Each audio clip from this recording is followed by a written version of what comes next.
ನಮಸ್ಕಾರ, ನಾ ಸಂಜಯ್ ಪೊನ್ನಪ್ಪ. ನೀವು ನೋಡ್ತಾ ಇದ್ದೀರಾ ಕರ್ನಾಟಕ ತಕ್. ನಾನು ಈಗ ತಾನೇ ಡಂಕಿ, ಶಾರುಖ್ ಖಾನ್ ಅವರ ಡಂಕಿ ಫಿಲ್ಮ್ ನೋಡಿ ಆಚೆ ಬರ್ತಾ ಇದ್ದೀನಿ. ಫಿಲ್ಮ್ ರಿವ್ಯೂ ಹೇಳಬೇಕು ಅಂದರೆ ಬೇಜಾರಾಗ್ತಾ ಇದೆ ಹೇಳ್ತಾ, ಆದರೆ ಈ ಫಿಲ್ಮ್ ಸ್ವಲ್ಪ ಅಂಡರ್ವೆಲ್ಮಿಂಗ್ ಆಗಿತ್ತು. ರಾಜ್ಕುಮಾರ್ ಹಿರಾನಿ ಅವರಿಂದ ಈ ಫಿಲ್ಮ್ನ ಎಕ್ಸ್ಪೆಕ್ಟ್ ಮಾಡಿರಲಿಲ್ಲ. ಕಂಪೇರ್ ಟು ಓಲ್ಡರ್ ಫಿಲ್ಮ್ಸ್, ಬೇರೆ ಹಳೆ ಫಿಲ್ಮ್ನ ಕಂಪೇರ್ ಮಾಡಿದ್ರೆ 3 Idiots ಆಗಿರ್ಬೋದು, PK ಆಗಿರ್ಬೋದು, ಸಂಜು ಆಗಿರ್ಬೋದು, ಡಂಕಿ ಫಿಲ್ಮ್ ತುಂಬಾ ಸ್ಲೋ ಆಗಿತ್ತು.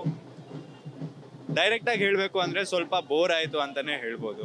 ಈ ಫಿಲ್ಮ್ ಇರಬೇಕಾಗಿದ್ದಕ್ಕಿಂತ ತುಂಬಾ ಉದ್ದ ಅಂತ ಅನ್ನಿಸ್ತು.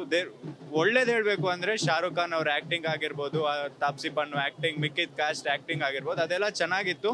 ಆದರೆ ಅದು ಕೂಡ ಪೀಸಸಲ್ಲಿತ್ತು.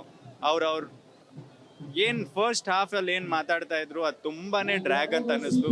ಸೆಕೆಂಡ್ ಹಾಫಲ್ಲಿ ಸ್ವಲ್ಪ ಪೇಸ್ ಪಿಕಪ್ ಆಗುತ್ತೆ, ಅದು ಹೋಗ್ತಾ ಹೋಗ್ತಾ ಮೆಲೋ ಡ್ರಾಮಾಕ್ಕೆ ಇಳಿದಾಗ ತುಂಬಾ ಬೋರ್ ಆಗುತ್ತೆ. ಸೊ ಬಿಲೋ ಪಾರ್ ಅಂತಾನೆ ಹೇಳ್ಬೋದು ಡಂಕಿ ಹೇಗಿದೆ ಅಂತ ಕೇಳಿದ್ರೆ. ಇದ್ದಿಲ್ಲ ಅಂದರೆ ಶಾರುಖ್ ಖಾನ್ ಫ್ಯಾನ್ಸ್ಗಂತ ಹೋಗಂಗಿದ್ರೆ ಶಾರುಖ್ ಖಾನ್ ಫ್ಯಾನ್ಸ್ ಹೋಗಿ ನೋಡ್ಬೋದು ಶಾರುಖ್ ಖಾನ್ ಪರ್ಫಾರ್ಮೆನ್ಸ್ಗೋಸ್ಕರ. ಅದು ಕೂಡ ನಿಜವಾಗ್ಲೂ ಹೇಳಬೇಕು ಅಂದರೆ ಥಿಯೇಟರ್ ಸ್ಕ್ರೀನಲ್ಲಿ ಹೆಂಗೆ ಅನ್ನಿಸ್ತಾ ಇತ್ತು, ಶಾರುಖ್ ಖಾನ್ ಫ್ಯಾನ್ಸ್ ಮಾತ್ರ ಅದೊಂದು ಚಿಯರ್ ಬರಬೇಕು ಅನ್ನೋದಕ್ಕೋಸ್ಕರ ಕಿರ್ಚ್ತಿದ್ರು ಅಂತ ಅನ್ನಿಸ್ತಾ ಇತ್ತು. ಆದರೆ ಆ ಚಿಯರ್ ಬರೋ ಥರದ ಮೊಮೆಂಟ್ಗಳು ಅಷ್ಟೊಂದು ಕ್ರಿಯೇಟ್ ಆಗಿಲ್ಲ ಸಿನಿಮಾದಲ್ಲಿ. ಇದು ನನ್ನ ಒಂದು ಶಾರ್ಟ್ ರಿವ್ಯೂ ಡಂಕಿ ಫಿಲ್ಮ್ ಬಗ್ಗೆ. ಇನ್ನು ನೀವು ಹೋಗಿ ಸಿನಿಮಾ ನೋಡ್ಬಿಟ್ಟು ಹೇಳಿ ನಿಮಗೆ ಹೇಗೆ ಅನ್ನಿಸ್ತು ಅಂತ. ನಾನು ಸಂಜಯ್ ಪೊನ್ನಪ್ಪ, ನೀವು ನೋಡ್ತಾ ಇದ್ದೀರಾ ಕರ್ನಾಟಕ ತಕ್.